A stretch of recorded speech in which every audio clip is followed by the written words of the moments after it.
and this is something I actually kind of miss about long distance, which I never thought I would say. My next tip is probably the most crucial and probably why me and Christian were as smooth sailing as we were. It's so much easier said than done. Your long distance relationship is going to work out and it's going to be great. Yes, it's going to be difficult, but it's going to be so worth it at the end. Hi everybody and welcome back to my channel. Today we are talking all about long distance relationships. Now before we even get started, I just wanted to say that long distance relationships can work. I have personally been in a long distance relationship for 2 years, but I just know that there's like a lot of scary statistics out there, like 40% of long distance relationships don't work out and they like fail after the first 4.5 months or something. But I'm living proof that it can work. Like 60% of them obviously work out. So I just wanted to start off this video by giving you that little bit of positivity and optimism, and I will get into my story as well as my tips for how to survive a long distance relationship whilst at uni. So if you're new here, hi, my name's Amber. I went to the University of Greenwich for 4 years and I studied events management, so that was obviously in London, and my boyfriend is from Bournemouth. Now obviously I know that distance isn't anything crazy. It was about 120 miles or something like that, I think. So I'm not talking like across different countries, across the world, nothing like that. But long distance is any kind of distance in my mind. Like if you're more than an hour or so away, like that's long distance. If you can't just pop around that person's house whenever you feel like it, hug your boyfriend or girlfriend, that is long distance, my friend, and it's not easy. Me and my boyfriend actually met in Bournemouth. We both worked in the same place, our families are both from there, and we were together for a year before I then went to do university, and we did long distance for 2 years. We have now been together very nearly 5 years, so obviously was a good outcome, but I just wanted to give you that little bit of background before I dive into my tips. So my first tip, which I actually think quite a lot of people avoid, is to have the conversation early. Now don't get me wrong, I completely get it. I did not want to have this conversation at all because you don't always know the outcome. You know, there is that chance that the other person, the person you love, might turn around and be like, no, I don't think I want to do long distance, let's just call it a day, which would be heartbreaking. But by having the conversation early on, we were able to kind of like prepare ourselves and figure out a plan for us moving forward, which was really helpful, and just like make sure we were on the same page. So we had the conversation, I reckon we started dating in July of 2015, and I think we spoke about it in like February of 2016. So we've been together what, like 6-7 months when we had the conversation, and obviously February through to September, which is my start date, that gave us quite a lot of time. What, 8 months before, like, I can't do maths, 7 months before I then left for university. So we had plenty of time to like figure out logistics and everything like that, and just make sure that that was right for us. And personally for me, I'm not sure how Christian felt about it, but for me it was a huge relief knowing that he wanted to do long distance too, which was really great. I really remember the conversation. I like bawled my eyes out. It was very emotional and very difficult, but it was great to know that we were both in that place and both willing to do long distance. So it just made the next 7 months way easier because it was just one less thing to worry about, I guess, whilst I was getting on with my A-levels and everything like that. So definitely try and have the conversation early, even if you're like not necessarily sure that you're going to that university. I wasn't sure, it was just like my top choice at that time, but just kind of get a feel for the idea and the plan and where that other person's at. So my next tip I kind of touched on very briefly, but it's just to make sure that you're both on the same page and you both have the same end goal. I think this is going to be something you want to get out of that like initial conversation. It will be really easy to figure out whether you're both willing to go for it and what you want out of the end of it. So if you're both on the same page and that looks like, oh yeah, we'll do long distance, we'll give it a go, we'll see how it pans out, see how it, like, just ride the wave that comes with long distance and see what happens. Or whether it's like, no, I think I want to marry you one day, we're really going to make this work, I'm going to try my hardest, I'm going to put my all in to see how this is going to turn out, which I think is where me and Christian were. We were really happy where we were at. Obviously we hadn't been dating for very long, but I think we both knew like this was long term, like we wanted this to work out, we were in it for the long haul, so we were going to do everything we possibly could to try and make it work out, make long distance work for us, which obviously happened for us very luckily, but it wasn't without hard work and trying and that dedication to each other that was there from the get-go, from that initial conversation. So I think whatever the same page looks like for you, whether it's just, oh yeah, I'm going to do long distance but we're both going to see other people whilst we're doing long distance, whether it's I'm 100% committed to you, we're going to do long distance just you and me and we're going to get through the full 4 years, whatever it looks like for you, just make sure you are on that same page and that you agree on that page, like your end goals are the same. You don't want one person thinking like, oh, we're gonna get married, and the one person thinking like, oh, I might sack it off after a year, you know. I guess just open communication is key. My next tip will probably come a little later, but it's just to set expectations.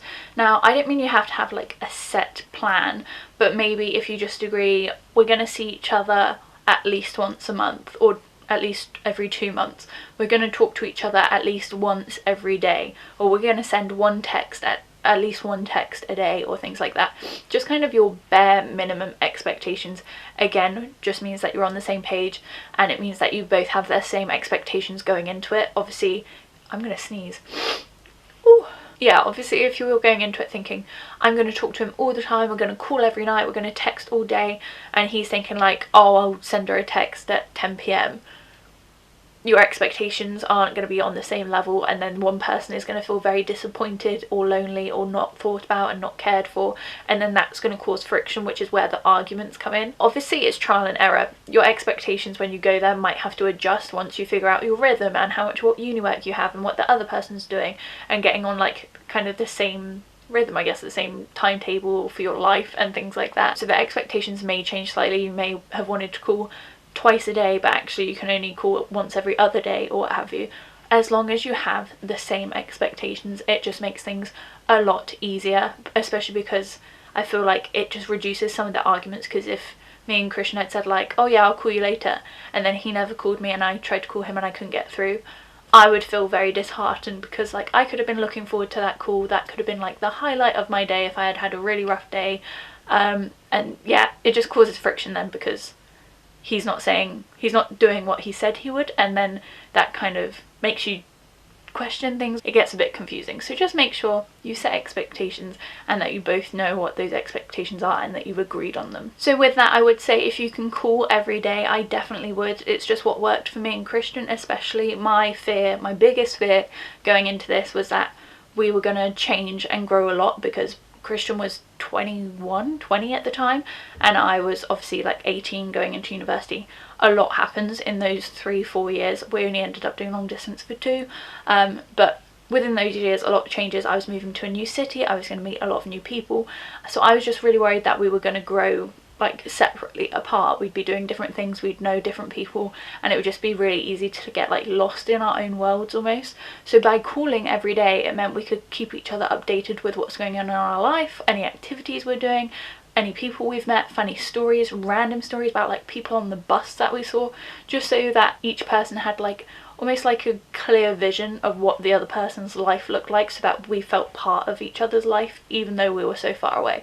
And that really helped. And I don't mean you have to like talk non-stop for 2 hours every day, but what worked for us is we did video calls. So I think we actually used Skype at the time, because I don't think Christian had an iPhone, so we were using Skype, and I would have it on in the background in the evening. Christian is a big gamer, he loves PC games, so we would talk for maybe like an hour around like 8 o'clock, 9 o'clock in the evening, and then I would just leave Skype on. And I know that's really strange, but Christian would be playing his games, I'd be watching Netflix or studying or something, and it just felt like we were in the same room, because I could just like look across the room and like Christian was there, or if something happened that was funny, you could be like, oh my god, Amber, this just happened, and it was almost like we were in the same room, you know. And like there'd be times like I would fall asleep and Skype would still be on, I'd wake up in the middle of the night and like we'd still be in each other's like bedroom. I know it sounds really weird and like a bit lame, but it's just what worked for us, and it just made me feel a hell of a lot closer to him even though I was so far away. So it's something to consider. Maybe that could be one of your expectations. Maybe like one night a week you just leave Skype on all night and just have a bit of a sleepover. But yeah, just do whatever works for you, but that was one of our things that really helped. So my next tip would be to schedule in visits to see each other. Obviously me and Christian weren't that far away, so we could visit each other quite frequently. I went home quite a lot anyway, which helped. I would say like at least once every 2 weeks, which obviously helped a huge amount. But by setting in those times to see each other and like writing it down in your diary or something, even if it's like months in advance, it just meant that I had something to look forward to and something to like kind of keep me sane. Like, yes, I miss my boyfriend, I haven't seen him in ages, but it's only 5 more days until I get to see him, or it's only 2 more months until I get to see him.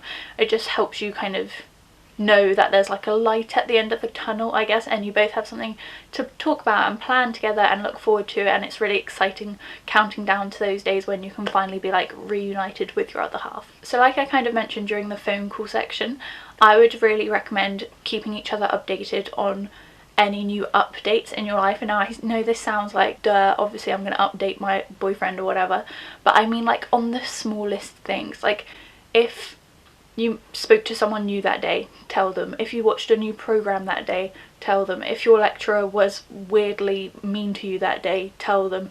If, I don't know, your local shop got a new line of chocolate in, tell them. Just any updates that are going on, tell the other person, because it just helps them be part of your world so much, because then they can ask you about it the next time. They can be like, oh, how was your lecture today? And you can, it would just be like, oh, it was almost like they were in the lecture theatre, like they knew about it, and then they can ask you about it. Like, if every phone call is, oh, how are you? Yeah, good. How are you? How was your day? Yeah, it was okay. How was yours? That's going to get very dry very quickly, and it will just be kind of difficult when something does happen and you're telling that person a story. They'll be like, oh, my lecturer did this, and they'll be like, what lecturer? And like, oh, well, because my friend did this, and they'll be like, what friend? It just makes them feel a bit detached from your life, which is like the last thing you want, especially when doing long distance. So the more updates you can give them, the more descriptive your updates can be, the more about your everyday life and just the life around you and how it's changing and evolving and what your feelings and emotions are about that, the more connected you both will be in each other's worlds and lives. And it just makes so much more sense because you're on the same track, you know this, you know the same people, and you know kind of the community your other half is in, so you can really picture it, really be part of it, and it just makes those phone calls and catching up way more interesting. My next tip is really fun, and it's to make the time together count. Obviously you usually have limited time with your partner unless it's like you're back for summer holidays and you have like 3 months or whatever. Usually it will just be like for a long weekend or for a couple of days, so you really want to make that time together count. And this is something I actually kind of miss about long distance, which I never thought I would say, but having that time to like count down to, then you get there and you're just like completely absorbed by your other half. You're like, you want to do everything with them, you want to talk to them, you just want to hold them. Like, it's so much fun, you spend so much like good quality time together. It's not just like a date night on a Thursday, it's like a date night weekend, like a date weekend. It's great, it's really good fun, and I just think it's important to really make the most of that time. Like, don't be on your phone. Obviously go and see your other friends and your family and stuff, I definitely did, but I just made sure that when I was with Christian or when we were together, we were really making the most of it and doing things that we really enjoyed, and kind of like forgetting about any troubles or issues or arguments or anything like that, and just making sure that we had the best time we possibly could for as long as we possibly could before either one of us had to go back home. So just really try and make that time count, whether that means scheduling hobbies that you like to do together, like mini golf or seeing a movie or what have you, or going out for dinner, or whether that's just sitting at home and binging Netflix together. Whatever it is, just make sure that you're making the most of that time and like trying to stay together as much as possible during that time. I guess not getting too distracted by like friends or other dramas or your phone or anything like that. My next tip is probably the most crucial, and probably why me and Christian were as smooth sailing as we were, but it's definitely easier said than done, and it is to have complete trust in the other person. And it's really hard, I know, it's so much easier said than done, and it's really hard to be able to advise people on how to have complete trust in your partner, because obviously everyone's situation is different. Christian was my first boyfriend, well, is my first boyfriend, was my first boyfriend, so I didn't have any like past like traumas or anything from like old relationships that I was bringing into my new relationship.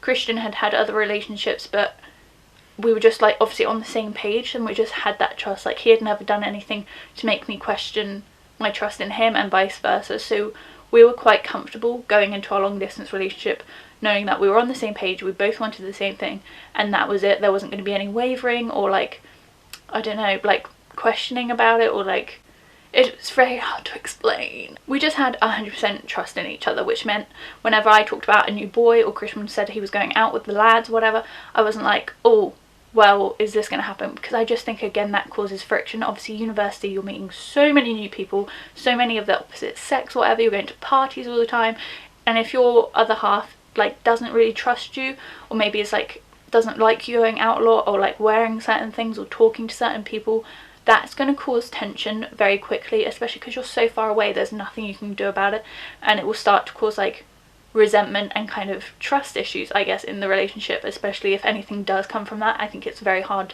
to resolve from so far away, because you have to trust that the 22 hours, 23 hours you're not speaking to that person for the day, that they're being good, you know, that they're being faithful, that they're being committed to you, and that they're still working towards that joint end goal that you both have. And that does take a lot of trust in someone's, especially if it's a new relationship. Me and Christian were together a year before I went to university. Like, my first day of university was our 1 year anniversary, which was kind of ironic, but we had been together a year, so we kind of found our groove and were very trusting in each other, which helped definitely. So I would say if you are earlier than that, it may be a bit more tricky to kind of build up that trust, but I guess you just play it by ear. If they haven't done anything to make you not trust them, that's the only really thing you can do until like they prove you wrong. But I would say complete trust in each other just makes long distance so much easier. I know that wasn't a very useful tip, but it's just true. I'm sorry.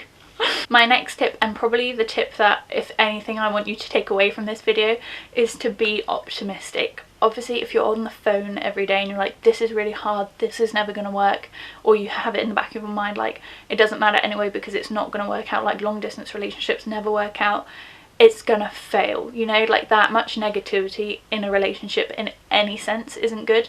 And just because it's a long distance relationship, you can't really think like that. You have to be optimistic. You think, yeah, we had an argument, but we love each other, so it's gonna work out. And yeah, it's a long distance relationship, but it's only for 2 more years, so it's gonna be over really quick. I'm gonna see him in 2 months. Like, you have to be super optimistic. And even though you have so many like outside stimulants or noises coming in saying like long distance relationships don't work, and you have your parents being like, oh, are you sure, like, or your friend going like, oh, why don't you get with that guy or whatever, like you have so many things like, oh, your boyfriend's not here or whatever, you just have to kind of like block them out and be optimistic and just be confident in your decision that your long distance relationship is going to work out and it's going to be great. Yes, it's going to be difficult, but it's going to be so worth it at the end. You're going to be like, have accomplished so much, you'll be so much closer and stronger as a couple because you've been through the struggle, you've worked really hard at it, and it will make you appreciate each other so much more. So you just have to be super optimistic about the whole situation. As hard as it is, as difficult as it is, I really think that's kind of like the best weapon you have is your optimism, especially going into something which is like so unsure. I feel like the energy you put out is the energy you get back, you know. If you have a positive mindset and you're optimistic about the situation, it will go well. But yeah, they are all my tips for doing a long distance relationship whilst at university. I'm not saying it's going to be easy, but believe me, it is completely possible with a lot of hard work and commitment and trust and optimism. Everything will work out in the end and it will be so worth it. So if you do have any questions at all or you're struggling with anything, please leave me a comment down below because I would love to answer them. And hopefully one day I'll do like a long distance Q&A with me and Christian, because it would be really interesting to get his side of the story as well. But for now, if you do have any questions, leave them down below. And if you have liked this video, please hit the thumbs up and subscribe down below because I'm currently posting 3 videos a week. So if you like this one, hit the subscribe button and hopefully I'll see you very soon.